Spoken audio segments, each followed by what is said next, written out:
Em nome da Federação das Indústrias do Estado do Amazonas, damos as boas-vindas aos presentes nesta segunda reunião ordinária da diretoria da FIEAM de 2018.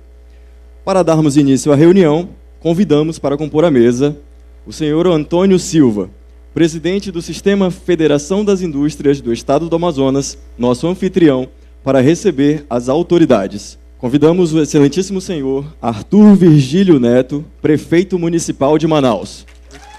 Quero fazer uma saudação especial ao meu neto, Pedro Antônio, que entrou lá no site da federação e viu que o Arthur se faria presente nessa segunda reunião do nosso colegiado. E me virou e disse: vô, eu quero ir para essa reunião com o Arthur. Eu disse: meu filho, essa reunião é para adultos, porque nós vamos tratar de algumas coisas de interesse para a cidade de Manaus. Vô, eu quero ir.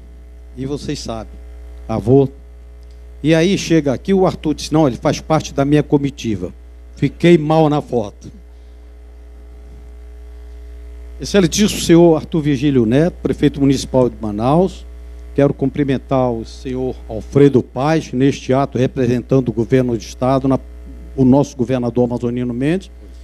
Inicialmente, queremos agradecer ao prefeito Arthur Neto pelo acolhimento ao nosso convite para participar da nossa segunda reunião anual de diretoria. Portanto, meu caro prefeito, seja bem-vindo.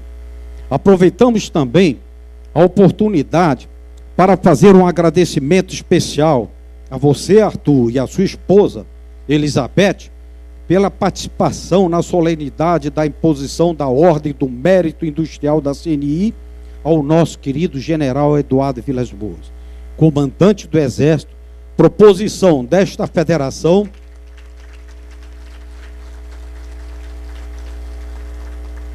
e aprovada por unanimidade pela diretoria da CNI. Aí nós estamos passando um vídeo da solenidade que ocorreu ontem às 11h30 em Brasília. Essa solenidade foi realizada no Forte Caxias, em Brasília. Contou com a participação do presidente da CNI, Robson Andrade, que é o grão-mestre da Ordem do Mérito Industrial, do deputado federal Jorge Corte Real, que é o chanceler desta ordem, do Paulo Afonso, terceiro vice-presidente da CNI, e do companheiro Nelson Azevedo, além de todo o alto comando do Exército Brasileiro. Numa solenidade marcada por forte emoção, um dos pontos altos foi o brilhante discurso do prefeito Arthur, que se emocionou e levou muito dos presentes às lágrimas, inclusive eu.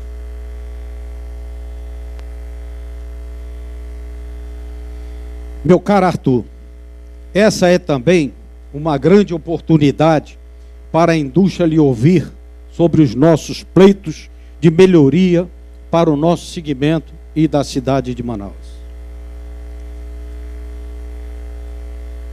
Todos nós sabemos que a capital do estado do Amazonas, uma cidade-estado, é uma das mais complexas do país, que exige dos seus gestores maiores recursos e soluções nada fáceis de serem implementadas. As nossas peculiaridades são únicas, pois estamos no meio da grande floresta tropical que atrai os olhos do mundo e, portanto, temos maiores cobranças para conciliar o desenvolvimento com a conservação ambiental, algo que sua gestão, meu prefeito, tem valorizado. Arthur, devemos destacar que a recuperação do sistema viário, incluindo drenagem de águas fluviais, meio-fio e asfaltamento completo do distrito 1 e 2, continuam sendo as principais demandas das nossas indústrias, Agostinho. As vias, especialmente nesta época de chuvas intensas, oferecem risco de acidente aos que por elas trafegam e, não raro, provocam forte congestionamento. Soma-se esse problema de segurança a elevação dos custos logísticos, com a restrição à mobilidade, o que pesa na competitividade dos produtos locais, sem contar na péssima imagem que fica para aqueles que nos visitam. Sabemos, Arthur, que, com relação à recuperação do sistema viário do Distrito Industrial 1, já tem encaminhamento através do convênio firmado com a SUFRAMA para esse fim. Também temos reivindicações na área da limpeza pública.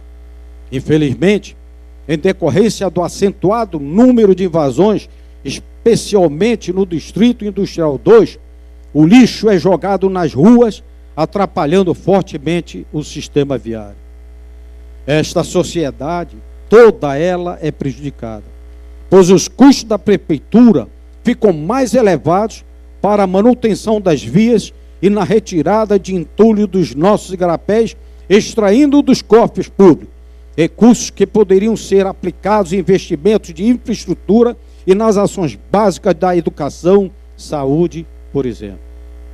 Meu caro Arthur, a sua trajetória política sempre acompanhou as demandas da indústria e a proteção das garantias e vantagens comparativas da nossa Zona Franca de Manaus e da economia do Amazonas. Vale ressaltar a sua atuação no Congresso Nacional em prol dessas questões, com resultados na renda, emprego e na arrecadação local. Para a capital continuar a ser um destino do capital produtivo, é necessário mantermos a área do Distrito Industrial atraente para que possamos capturar cada vez mais implantações de novas indústrias. Nesse aspecto, é necessária a ação conjunta, com a participação de todos, para conter as invasões nos terrenos ainda disponíveis no Distrito Industrial 2, especialmente intensa nos períodos eleitorais. Outro assunto que nos preocupa, meu caro Arthur, na cidade de Manaus, é a questão da mobilidade urbana, uma das suas principais pautas de gestão que vale ressaltar. Em um esforço patrocinado por esta federação e o Sindicato da Indústria da Construção Civil, foi elaborado um projeto com um conjunto expressivo de contribuições sobre essa importante e estratégica questão. Este documento foi assinado pela FEAM, pela FAE, pelo Centro da Indústria, pelo Sinduscom e pelo Sinetran, pelo CREA, pelo CAL, que é o Conselho de Arquitetura e Urbanismo, pelo CORECOM, pela Cifretan, pela Câmara Nipo Brasileira e pelo Sindicato das Empresas de Agenciamento, Logística e Transportes Aéreos e Rodoviário de Carga do Estado do Amazonas e pelo Comitê Cidadão. E foi entregue ao presidente da Imprub, Arthur, o engenheiro Cláudio Cuenca, aqui presente, tendo em vista a sua impossibilidade de sua participação por motivo de força maior. Entendemos, meu caro prefeito, que a união de esforços é a melhor saída para o encaminhamento das soluções do nosso problema. Neste sentido, conclamamos o nobre prefeito a retomada das discussões dessa importante e estratégica questão. Portanto, senhor prefeito, a indústria quer somar para a eficiência administrativa no que nós pudermos contribuir. Portanto, meu caro amigo Arthur, estamos estreitando as relações para podermos avançar em prol de uma cidade melhor para a população e para o investidor. Portanto, pedimos a Deus que o ilumine. Muito obrigado.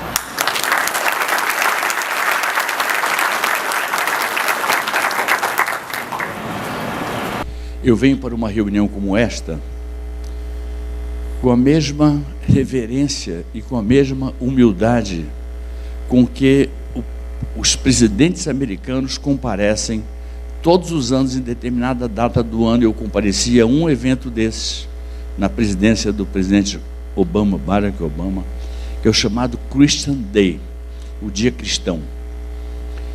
A história é assim: os presidentes americanos estavam ficando muito autoritários. Aí eu esqueci de uma coisa que eu não posso esquecer de jeito algum, esse nome. Esqueci de citar meu querido amigo Pedro Antônio Guimarães Simões da Silva. Peço que você se levante, Pedrinho, porque todos sabem do orgulho que eu tenho com a sua amizade. Obrigado. Pedro e eu somos amigos, que é uma coisa inquebrantável. É uma história que vem já de alguns carnavais aí, né? Pelo menos de 2 carnavais, né, Pedro? E vamos continuar pelo tempo que temos aí todos, e você tem muito tempo. Mas olha, então o Christian Day, os presidentes estavam ficando muito autocráticos, porque o presidencialismo em si ele é um regime selvagem, ele é um regime que dá muito poder a quem preside o país. Nos Estados Unidos ele é mitigado pela presença de um Congresso forte, pela presença de um judiciário igualmente forte, e acaba ficando uma coisa equilibrada que garante a prosperidade daquele grande país. Mas aqui, numa determinada época, os presidentes estavam muito autocráticos, estavam preponderando sobre os demais poderes, e aquilo foi visto pelas igrejas em geral, foi visto como se fosse um perigo para a democracia americana, que era uma democracia que marchava para se consolidar, mas não era uma democracia consolidada como a gente sabe que ela é hoje, tão sobejamente, reconhecidamente consolidada. Muito bem, então estabeleceu-se o Christian Day, que era o dia cristão.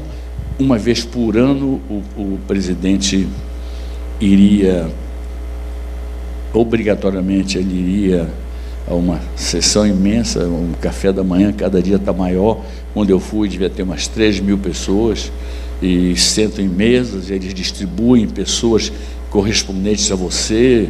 Eu era senador na época, então sentei junto com um senador americano do Partido Democrata, outro do Partido Republicano, sentei junto com um deputado do Partido Democrata, outro do Partido Republicano, e tinha empresários, tinha professores, tá tudo misturado ali.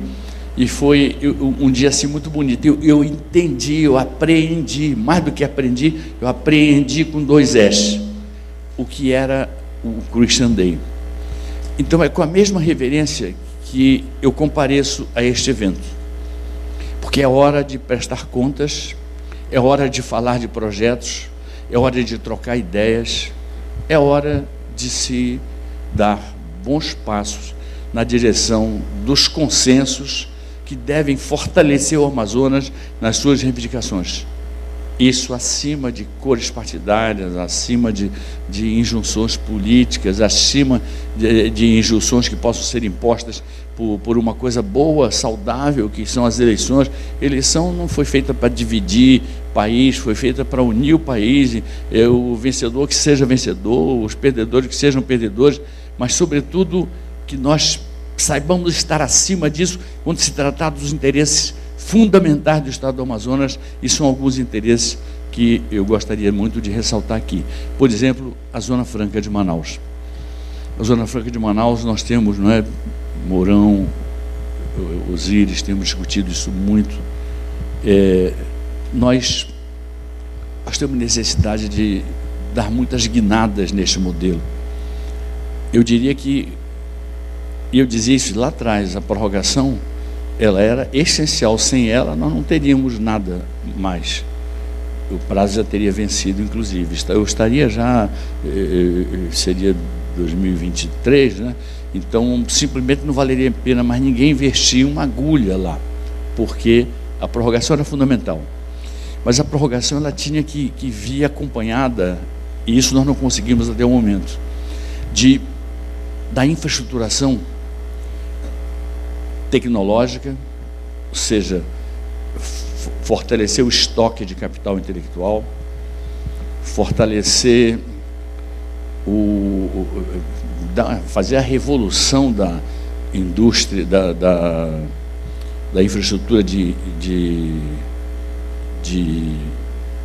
telefonia celular, da infraestrutura de internet.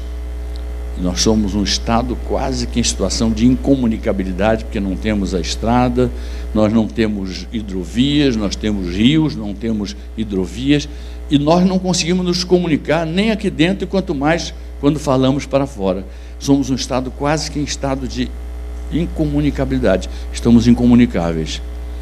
E se telefona 10 vezes para dar um recado de 1 minuto, bastaria 1 minuto, nós precisamos gastar 10 chamadas. Ou seja, a ineficiência, a ineficácia desses sistemas. E aí é que entra, Fábio, o nosso projeto da agência reguladora, que é precisamente para, com o mandato seu, que é o homem da agência que nós criamos aqui agora, o seu mandato vai além do meu, que significa dizer que você é independente de mim. porque a agência reguladora não é para obedecer ao prefeito, ao governador, ao presidente. A agência reguladora não é para seguir nada de partido político nenhum. A agência reguladora é para fazer, claro que sob os olhos das leis brasileiras e sob a fiscalização do próprio parlamento, seja municipal, no caso, seja federal, seja estadual, fazer a regulação de serviços que já existiam e não estavam sendo regulados, ou de economias outras que surgiu, como muitas vão surgir aqui conosco, e precisam dessa disciplina que vem da agência reguladora. Mas, muito bem, nós precisamos de muita coisa. Nós precisamos de criar novos polos, nós precisamos aproveitar o que a biodiversidade nos oferece. Está aqui o Centro de Biotecnologia da Amazônia, que é uma coisa, eu considero um desperdício muito grande nós não termos saído desse 0 a 0 até hoje. Quando nós sempre repito essa frase, ela deve estar cansada, a pessoa deve estar cansada de ouvir o que digo, mas nós podíamos ser uma super Costa Rica, vivendo a Costa Rica. O Brasil viveria de muito mais coisas, mas a Costa Rica vive exclusivamente de ecoturismo e vive da exploração da sua biodiversidade. E a Costa Rica vai bem melhor que o Brasil. A Costa Rica está muito melhor que o Brasil nas suas contas, está melhor que o Brasil na capacidade de oferecer bem-estar para o seu povo. É um país que não tem exército, nós precisamos de ter exército, e eu preconizo um exército forte, e aqui vimos ainda há pouco, e isso emocionou a todos nós ontem, e a mim me emociona sempre, essa figura, que é uma figura absolutamente inesquecível para quem o conheceu, e imortal na história do Exército Brasileiro, que é o general Eduardo Vilas Boas. Nós temos muita coisa para ver, mas muito bem, nós temos que ver novos polos para a Zona Franca, nós temos que procurar reduzir o custo Amazonas, o custo Manaus, nós temos que produzir de maneira competitiva, nós temos que montar um projeto exportador sem abrirmos mão do projeto de substituição de importações. Nós não podemos abrir mão do nosso mercado interno, mas nós vamos acabar abrindo mão dele se nós não formos capazes de nos tornarmos tão melhores e tão mais competitivos aqui dentro, que sejamos capazes de ser competitivos, Osíris, lá fora. Porque se eu sou competitivo para garantir esse mercado interno fantástico que é o Brasil, no mundo que cada vez mais vai se tornar ele próprio uma grande zona franca, porque a competição vai ser cada dia mais aberta, é importante que nós sejamos capazes de, competindo aqui dentro, naturalmente nos colocarmos como competidores lá fora, com produtos que vão ter carga tecnológica, que não vai significar necessariamente esse fantasma do desemprego que nós vemos, foi tão ruim nessa crise toda para nós aqui, uma coisa tão devastadora, mas a economia crescendo, a economia se avolumando, a economia ela dando saltos de qualidade e saltos de quantidade, uns atrás dos outros. Nós vamos ver que a melhoria, o benefício tecnológico, o avanço tecnológico, ele vai gerar empregos em cadeia num país que nasceu com a vocação de gerar empregos, um país que não pode mais continuar desprezando os seus recursos naturais, não podemos mais desprezar a nossa biodiversidade e nem podemos desprezar aquilo que nós já conquistamos neste polo industrial, mas o Amazonas precisa também entrar na era do agronegócio, porque a gente fala uma coisa, assim, o Brasil ainda vive, de certa forma, o reflexo disso, mas viveu a crise mais grave da sua história econômica. É fato, isso é fato. Agora, seria injusto se dizer que todos pagaram igualmente pela crise, porque nós pagamos mais do que outros. E alguns estados industriais, como o nosso, São Paulo é o exemplo mais ilustre disso, pagou também preços caros. E quem não pagou? Não pagou quem tem um forte agronegócio. Quem tem um forte agronegócio não pagou. Não é verdade que todos tenhamos sido penalizados da mesma maneira. Não fomos. Alguns do agronegócio foram penalizados pouco, outros não foram penalizados em nada. E alguns que não tinham nada a ver com o agronegócio pagaram muito caro, como nós pagamos sobre o preço do desemprego de trabalhadores, sobre o preço do desalento, da frustração, da dissolução de família, de tudo aquilo que a gente vê que é o resultado desses momentos de depressão econômica.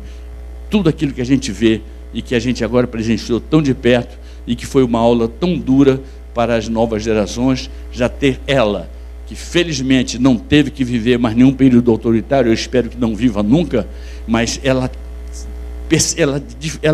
enfrentou, e justamente no seu paroxismo, na sua fase mais aguda, uma crise econômica que marcou essas novas gerações, do Pedro em diante. Não tem nenhuma dúvida disso. Nós sofremos muito com essa crise, estamos sofrendo ainda. Então nós temos que fazer muito esforço para nós colocarmos o Brasil no trilho do crescimento sustentável. Para isso precisamos de reformas. Nós precisamos de reformas estruturais. Nós precisamos fazer reformas que mostrem que nós somos capazes de pensar nas próximas gerações, não somos capazes de trabalhar os nossos preconceitos. Eu digo isso com muita clareza, porque tem certas coisas que não, assim, tem gente que acredita sinceramente que não é para fazer a reforma da Previdência. E eu respeito uma opinião. E tem gente que acredita sinceramente que é fundamental fazer a reforma da Previdência, e eu espero que me respeitem, porque eu acho isso. Eu entendo que é necessário, é fundamental se fazer essa reforma, sob pena de o Brasil, daqui a 20 anos, não poder mais arcar. Vai ter 1, alguma coisa trabalhador nativa para um trabalhador inativo. Isso vai significar mostrando uma conta que não fecha. Isso é uma conta que não fecha, é uma conta que tem que ser revista, porque nós temos que ter responsabilidade para com o Brasil. Eu não posso olhar para o Brasil de acordo com a expectativa que eu possa ter de vida.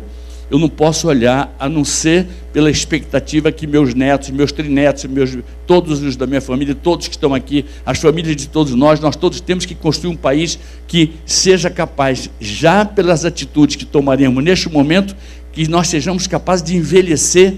O Brasil está envelhecendo, mas envelhecer enriquecendo. O Brasil é um raro exemplo de país com enorme potencialidade que tem envelhecido sem enriquecer. A Áustria é um país de velhos, mas a Áustria é um país rico.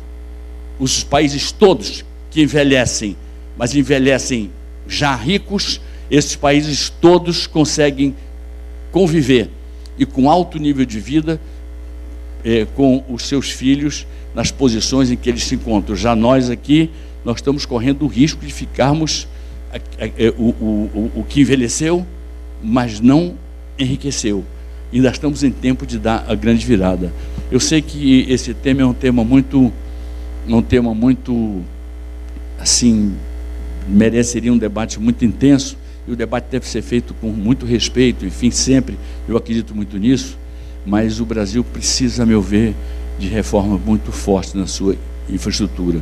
Então, a Zona Franca de Manaus, ela precisa ser fortalecida por nós, mas a Zona Franca de Manaus não deve mais ser o único cesto onde nós teríamos que colocar todos os nossos ovos.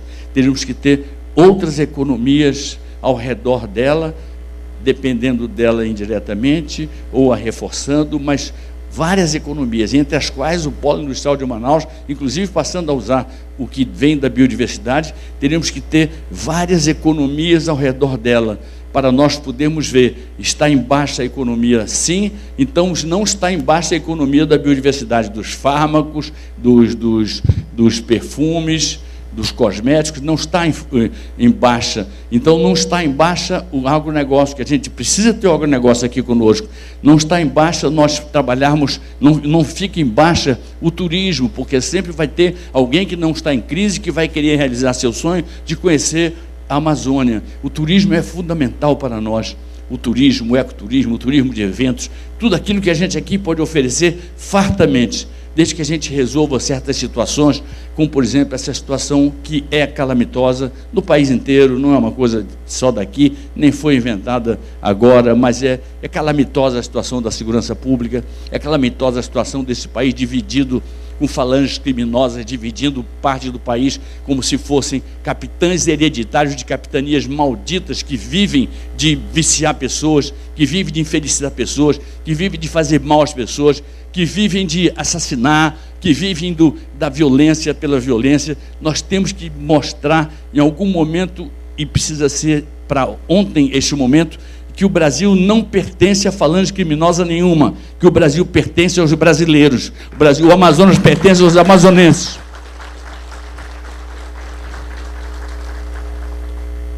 Por isso, eu queria, falando sobre Zona Franca, e falando sobre a nossa economia, eu digo que eu espero da economia brasileira um ano de crescimento ano que vem. Esse ano o crescimento foi mínimo, mas ano que vem um crescimento melhor em relação a este ano, longe ainda daquilo que a gente imaginaria que fosse suficiente. Mas não sei, a depender das medidas que sejam ou não sejam tomadas, lá para 2023, 2022, a gente vai ter problemas outra vez. E uma coisa que eu sinto, aí é uma questão do que eu possa ter de experiência na minha relação, que é muito forte, da minha relação com o povo, na minha relação com as pessoas da minha terra e do meu país. Nós não aguentamos impunemente, sem graves consequências, um novo período recessivo tão cedo. Nós temos que nos livrar desse fantasma, porque nós não aguentamos um novo período recessivo sem graves problemas sociais, sem graves problemas políticos, sem graves problemas institucionais. Eu queria me dirigir a vocês e falar de algumas coisas que eu tinha pontuado aqui. Olha só, o fortalecimento institucional. Nós tínhamos como objetivo o tempo inteiro trabalhar o fortalecimento institucional de Manaus. Nós entendíamos que uma cidade com instituições fortes, com instituições respeitáveis,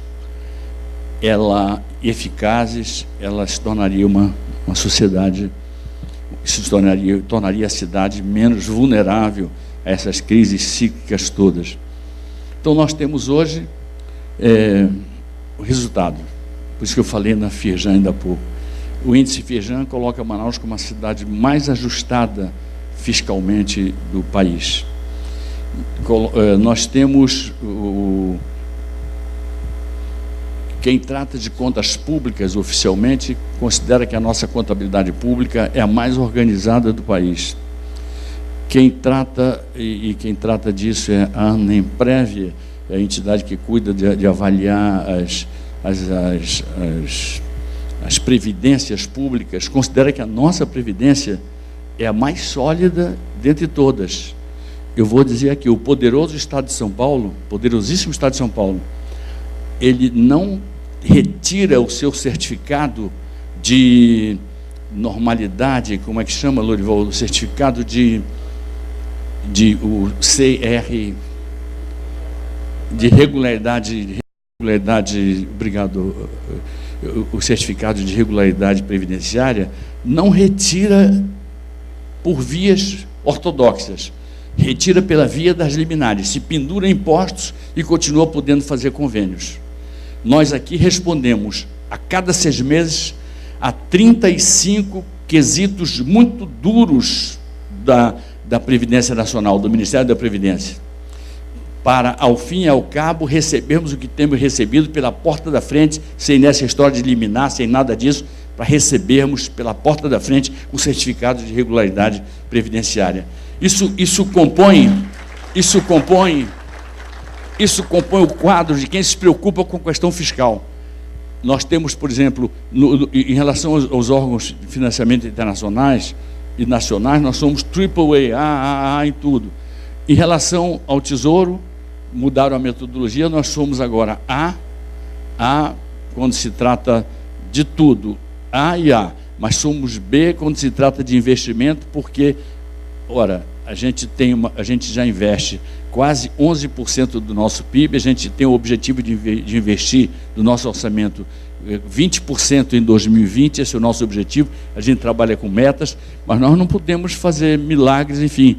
Ora, se a gente não recebeu recursos de fora importantes, se a gente recebeu menos do que outros municípios e outros estados, a gente ficou com uma nota B, a gente tem uma nota B aí.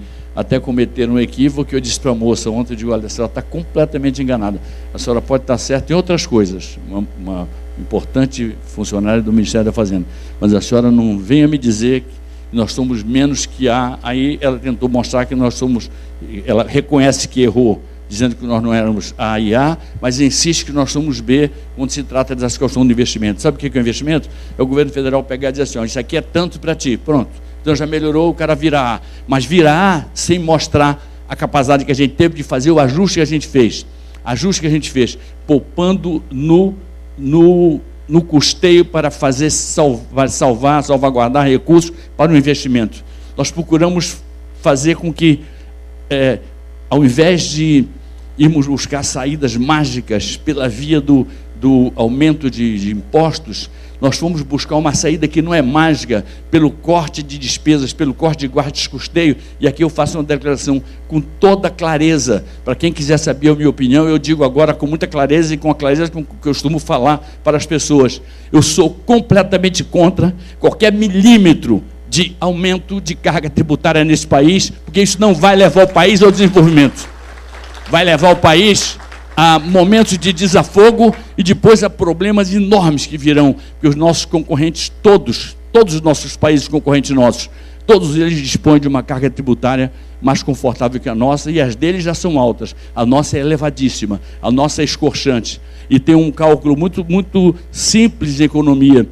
Você vai aumentando a carga tributária e vai arrecadando mais, como quem vai espremendo, vai ordenhando a vaca ao ponto de arriscar a saúde dela e, portanto, a capacidade dela de continuar doando leite para quem a ordenha. Mas chega um momento em que a cada unidade de crescimento de carga tributária vai corresponder a uma unidade a menos de recebimento de impostos. Porque chega uma hora que as pessoas não podem mais pagar. E as pessoas não pagando, o que elas fazem primeiro, antes de fechar suas empresas? Elas não querem fechar suas empresas, elas param de pagar impostos. Essa é a verdade. Outras correm para o fundo do quintal, correm para a clandestinidade. Outras passam, abrem mão do crescimento tecnológico. É uma tragédia quando a gente trabalha com empresas que não estão podendo se manter à luz do dia, e elas gostariam de se manter à luz do dia, ou de vir para a luz do dia, mas para isso era preciso nós fazermos uma reforma tributária que fosse uma reforma de verdade, uma reforma que olhasse o Brasil como um todo, e não, por exemplo, aquela solução simplista que começa por dizer, vamos cortar incentivos. Aí corta incentivo de onde? Daqui, quando nós temos o IVA, dá para a gente regular a sobrevivência da Zona Franca no IVA, dá para regular aqui. O que não pode é desconhecerem que, se Castelo Branco e Roberto Campos viram, Roberto Campos, a ideia do desenvolvimento de uma região subdesenvolvida como a nossa, por isso a Zona Franca, e Castelo Branco viu a ideia da segurança nacional numa região de fronteiras como a nossa, por isso a Zona Franca. Aí tem uma outra razão, que é a razão ecológica. 97% da cobertura florestal do Amazonas se mantém, graças a nós termos uma alternativa para oferecer indiretamente ao interior. Fora disso, as pessoas, entre morrer de fome ou avançar sobre a floresta, avançariam sobre a floresta e seria um desastre para o mundo, porque seria um desastre para o Brasil, seria um desastre para nossas perspectivas econômicas, e tudo isso tem que ser evitado e pode ser evitado, porque o nome que nós precisamos é desenvolvimento econômico. Precisamos muito disso. Eu vou voltar aqui para um outro ponto, para dizer, aliás, eu sou meio indisciplinado para essa coisa de ponto aqui, mas responsabilidade fiscal, já falamos dela muito bem. Transparência, eu tomei um susto, porque nós fizemos uma vez, teve no Tribunal de Contas, e nós estávamos lá embaixo nessa questão da transparência. E eu falei, pô, mano, não estamos escondendo nada, então por que está lá embaixo?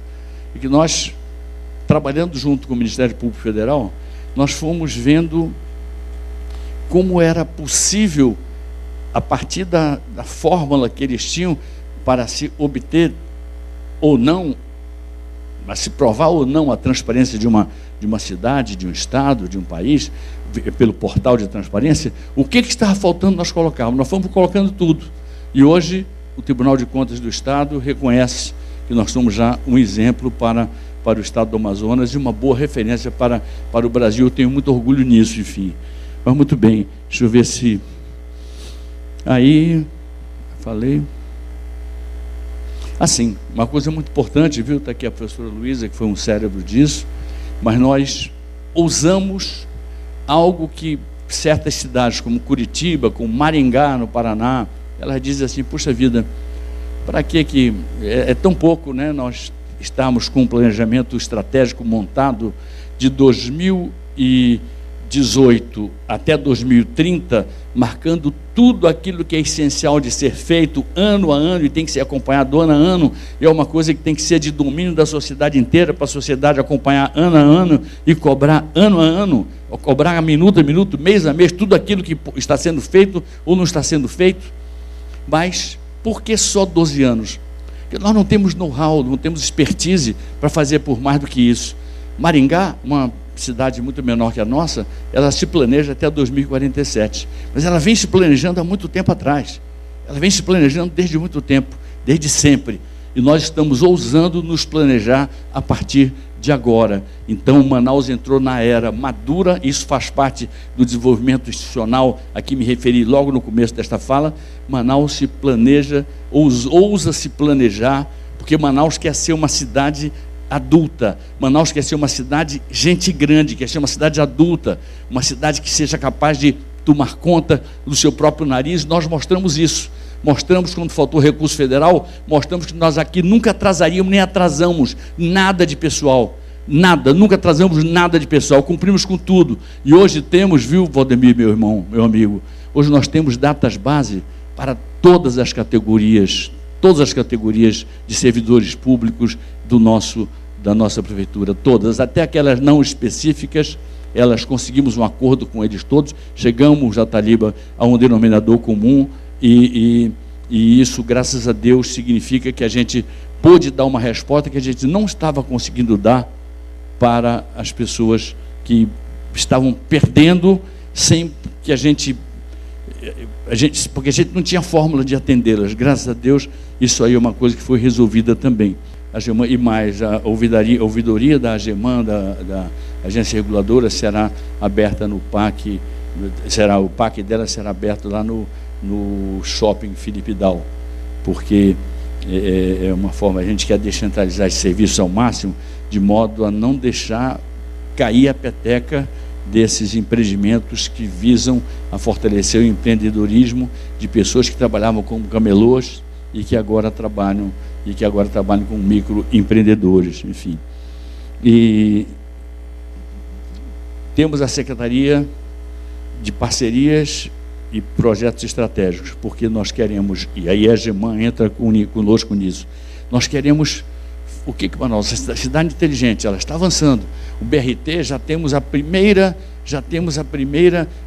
proposta do BRT, um primeiro consórcio se apresentou, estamos fazendo um chamamento público para que outros consórcios se apresentem, para nós julgarmos, através de uma licitação bastante dura, porque está em jogo aí o futuro da mobilidade urbana da nossa terra, pelos próximos 20, 30 anos, nós queremos ver como se faz isso com muito rigor.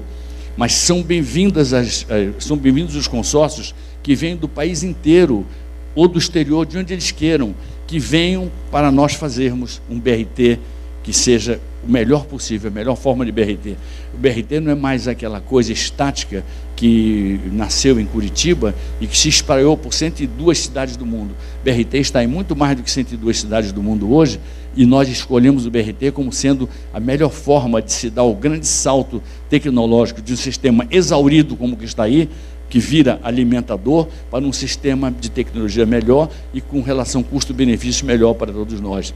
Nós vamos, se Deus quiser, poder lançar essa licitação neste ano, se Deus quiser, neste semestre. Estamos lutando muito para que isso aconteça, vai depender agora da afluência de pessoas que concorram nele. Mas eu ainda passo para outro episódio aqui, deixa eu ver, e depois eu tenho uma mensagem para dar, uma mensagem que serve para todos nós, sobretudo para os jovens, serve para todos nós. É uma experiência que tenho vivido e que eu quero passar muito de coração para todo mundo, e com isso eu vou encerrar a minha fala. Mas saúde, nós entregamos desde 2013 57 unidades básicas de saúde. Então, a última é uma unidade básica de apoio à estratégia de saúde da família, que funciona, o nome dela homenageia a falecida dona Miraci de Oliveira, que está no ramal Cuieiras, no quilômetro 15 da BR-174. Mas também estamos para entregar 2 unidades UBSs completas, fluviais. Uma homenageou o doutor Ney Lacerda, um grande médico de endemias, e o outro, Valdemir, nosso irmão Levino, professor Levino, sobrenome do Levino, Antônio Levino, professor Antônio Levino do PCdoB. Aí minha mulher não estava tão acostumada ainda com essa história de a gente procurar entender a política de maneira assim, tal como eu entendo como uma busca de entendimento, ainda que seja para discordar, mas o entendimento até para discordar, vamos estabelecer as normas de entendimento para a gente poder discordar à vontade. Ela acorda e me encontra lá, eu tomando um vinho junto com o Heron e com o Levino. Ela tomou um susto, quase que... Aí eu disse, olha, são meus amigos mesmo, eu tenho uma vida com esse pessoal que fica lá para trás, não adianta ter mudado, a gente muda de pensamento, mas quando ele poucos dias depois morre, o Levino. É uma figura que sensibiliza a universidade como um todo. Nós vamos colocar essa unidade básica de saúde, uma vai ser a Ney Lacerda e Levino, uma delas vai ficar no Rio Amazonas e a outra no Rio Negro, singrando o rio para cima e para baixo. Qual é a vantagem? É que vai poder atender uma pessoa, como vai poder atender 20 famílias ou 30 famílias, em locais onde não vale a pena, na relação custo-benefício, você ter lá uma unidade básica de saúde, mas vale saber que fica passando para lá e para cá a unidade Antônio Levino e fica indo para lá e para cá a unidade doutor Ney Lacerda. Muito bem, aqui nós temos a Escola de Saúde Pública, que vai ser uma forma de nós atacarmos essa questão da distância que ainda nos separa do pleno atendimento à assistência básica. É uma escola que vai recrutar jovens recém-saídos das universidades. É um projeto muito bonito, de baixos custos, que vai usar as instalações da ESP, onde nós estamos lá com a nossa universidade virtual, que funciona com o Bolsa Universidade, que herdamos, o Alfredinho, herdamos do governo que você representa neste momento aqui. Nós procuramos só fazer aquilo que se faz, a gente procurou dar o toque pessoal, mas ampliamos para a bolsa pós-graduação, para a bolsa idiomas, e queremos agora fazer ali uma escola de saúde pública que vai ser uma coisa muito bonita e muito útil, porque a custo muito baixo se vai ampliar e muita capacidade de fazer a cobertura de assistência básica da saúde. BRT, já falei dele, já estamos bem. Temos o Zona Azul, que está em fase, nós temos que fazer ajuste entre preço e ajuste, dando mais prazo para as pessoas, e vai ter propaganda da prefeitura, explicando como é, e deve ter da empresa também, como o Zona Azul ele é importante para nós ampliarmos as vagas, e como isso deve ser feito completamente a favor. O empresário tem o direito de lucrar? Tem. E o povo tem o direito de não ser espoliado? Tem também. Eu vigiarei isso e já está a cargo da agência reguladora regular, e nós chegamos a uma boa conclusão, porque o Zona Azul é um projeto importante, tem que ser explicado. O que não é explicado, ninguém é obrigado a entender. Aquilo que é bem explicado, todo mundo entende, e termina sendo uma coisa muito boa, porque é bom sim nós procurarmos aumentar o número de vagas, sem aumentarmos a área. Mas é um projeto que vai dar bons reflexos ao fim e ao cabo. Infraestrutura, está doente, o vice-prefeito Marco Rota. Então nós estamos aqui fazendo em 2017, contemplamos 8.500 ruas de Manaus, com mutirões de infraestrutura. Em janeiro deste ano, 735 vias já foram contempladas com ações de recuperação. 22 mil metros de tubulação de drenagem implantados em 700 ruas da cidade em 2017. Temos uma equipe hoje para pronta resposta para enfrentar e resolver rapidamente problemas sérios de drenagem, como rompimento de redes. Estamos vendo isso tudo. Parte da Djalma Batista está comprometida, a gente vai ter que fazer aquilo corajosamente. Vai criar problema para o trânsito? Vai criar. Mas a pior coisa é dizer, o pior tipo de governante para mim é aquele que empurra com a barriga e deixa explodir nas mãos de quem vem depois. Eu quero que exploda tudo aqui na minha mão mesmo, porque nós vamos procurar afirmar, pela seriedade do compromisso, afirmar o que deve ser feito mesmo. Precisa ser feito. Vai interromper trânsito? Vai interromper trânsito. O que nós não podemos é deixar desmoronar a Djalma Batista com risco de vida para as pessoas que por lá trafegam. E construção de alças, temos feito tudo isso. Essa fase aqui burocrática acabou. Eu queria fazer uma fala para vocês bem rápida, que eu tenho certeza que é dirigida muito mais aos jovens, mas eu creio que vai ser entendida por todos. E eu vim aqui para prestar contas e procurei fazer isso.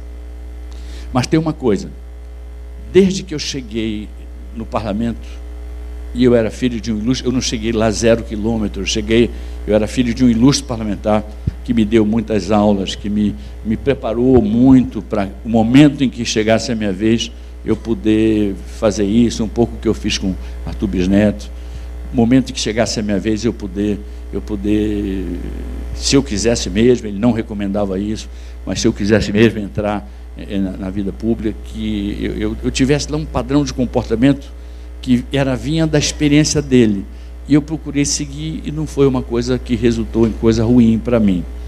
Mas muito bem, é você ser oportuno, falar na hora certa, procurar enfrentar com coragem, sem desrespeitar seus adversários, procurar enfrentar com coragem os problemas, separar problema de adversário. Adversário é uma coisa, problema é o que tem que ser derrotado. O adversário não tem que ser derrotado, quem tem que ser derrotado é o problema. E aí você enfrenta o adversário com esse espírito saudável por aí. Mas muito bem, eu nunca senti nenhum preconceito contra mim, nenhum.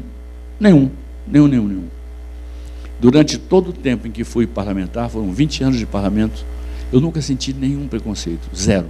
Senti receptividade, senti que fui bem acolhido, senti bom acolhimento e tudo.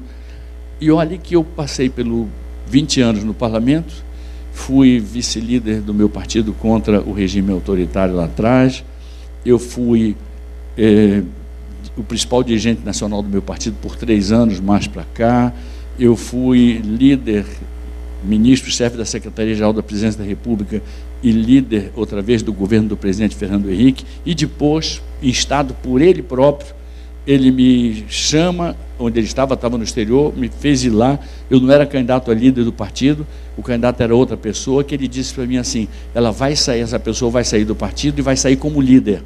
Isso é ruim simbolicamente, é muito ruim simbolicamente, então você tem que enfrentar e vencer essa pessoa. E eu, uma pessoa de minha relação pessoal, eu, sem graça, acabei indo e ganhei. Aí virei líder da oposição ao governo do presidente Lula durante 8 anos. O presidente Lula, naquela altura, era quase uma divindade. Então, quando eu descia da tribuna, depois de fazer discursos duros contra ele, vinha o pessoal e me dava tapinha nas costas. Porque dar tapinha nas costas não desgasta ninguém. O que desgasta é dizer o que eu dizia. Mas dar tapinha nas costas, nossa, parabéns, poxa, você é muito corajoso. Ele só se esquecia de uma coisa, que ele era tão senador quanto eu, ele podia ter falado o que eu falei, mas não falava o que eu falei. Porque tem pessoas que não nasceram para exercitar uma coisa que é fundamental na vida pública, porque a vida pública requer talento, talvez, requer um pouco de talento, requer trabalho, muito trabalho, obstinação, muita obstinação, mas requer coragem. Esse é um produto que não está à venda em tudo que é prateleira que a gente encontra na vida pública desse país. Aí, eu cumpri meu papel. Porque, se a gente for olhar, eu votei a favor de mais de 70% dos projetos que foram apresentados pelo então presidente Lula. Mais de 70%. Agora, fui contra aqueles que eu achava que não eram bons para o país. E procurei fazer uma oposição muito dura, como deve ser dura a oposição, ou você não é oposição, enfim. Então, o que eu vi? Eu vi que foi uma coisa assim muito... Eu servi para tudo isso, em outras palavras. Eu servi para ser líder, ministro, líder de novo. 8 anos, eu queria sair, o pessoal não deixava. Eu dizia, bom, já cumpri 2 anos, agora eu vou sair. Não, fica. Já vinha aquela lista de assinaturas e me reconduzia toda vez. Eu falei, poxa, então, se eu resolver me lançar candidato a presidente da República, eu posso não ganhar no meu partido, posso ganhar no meu partido, se ganhar no partido, acho que eu seria um candidato mais forte do que governador de São Paulo, mas o fato é que me parecia um jogo assim muito normal, Apio, um jogo muito normal. Mas aí eu percebi pela primeira vez o peso do preconceito, preconceito de região. Eu poderia ser líder 500 vezes. Eu poderia ser ministro, sim, e fui, mas eu não poderia ser presidente da República, porque isso aí, eles entendem lá que é vedado alguém da minha região e que é uma prerrogativa deles. Eles, que pela parte do meu partido, vêm perdendo eleição uma atrás da outra. Perderam 4 e agora parece que não querem nem ir para o segundo turno. Parece que nem vontade de ir para o segundo turno eles têm. Mas muito bem, eu olhei e tomei um susto com isso. No começo me chocou muito, mas muito bem. Então o que a gente consegue com tudo isso? Digamos que eu vou trabalhar o que eu puder trabalhar, mas eu sei que tem uma máquina muito poderosa, é uma máquina muito fechada, não é para fora do país, é uma máquina para dentro do partido. Não é fácil ganhar aquilo, mas eu queria que ficasse um exemplo sobretudo para os mais jovens, porque aqui, e este é um complexo de inferioridade que eu quero ajudar a tirar de todos nós e começar a tirar de mim, porque eu não sou dado a complexo de inferioridade. Primeira coisa é o seguinte: alguém diz assim, poxa, eu quero ser homem público, vereador, deputado estadual, e ambos têm tudo para crescer muito bem. Deputado federal, coisa bonita. Senador, puxa, que passo à frente. Prefeito de uma capital importante como Manaus, que coisa boa. Governador de um estado simbólico como é o Amazonas, que coisa boa. Mas presidente para nós não. Então, alguém que nasce para a vida pública, ele fala, você é vereador, você é deputado estadual, você é deputado federal, você é senador, você é governador, você não sei o quê, você é prefeito da capital, tudo mais. Mas ele não passa pela cabeça do nosso jovem, quando ele entra na vida pública, ele ser presidente da República. Depois deste exemplo que eu quero deixar, eu quero que as pessoas digam assim, eu entro na vida pública para ser vereador, deputado estadual, deputado federal, para ser ministro, para ser tudo, e presidente da República também.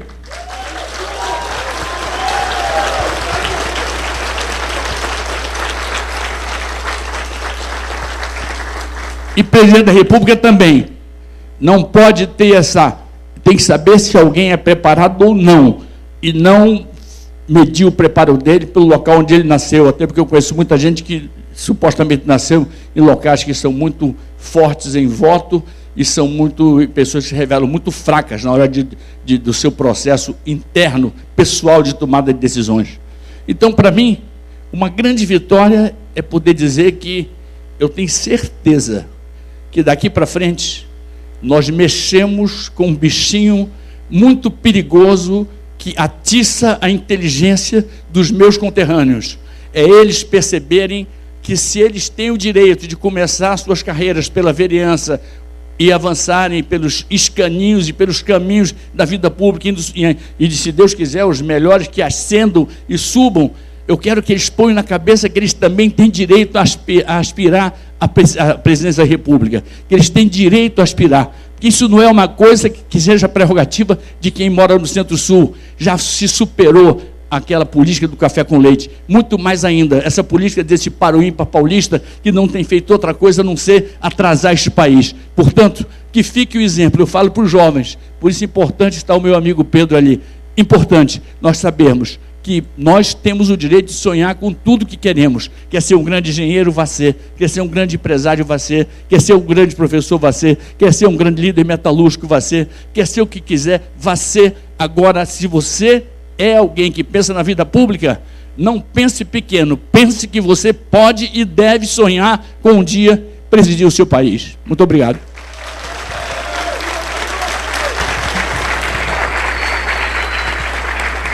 Em nome da Federação das Indústrias do Estado do Amazonas, agradecemos a presença de todos nesta segunda reunião ordinária da diretoria da FIAN. Convidamos agora para um coquetel de congraçamento que será servido no salão de eventos ao lado.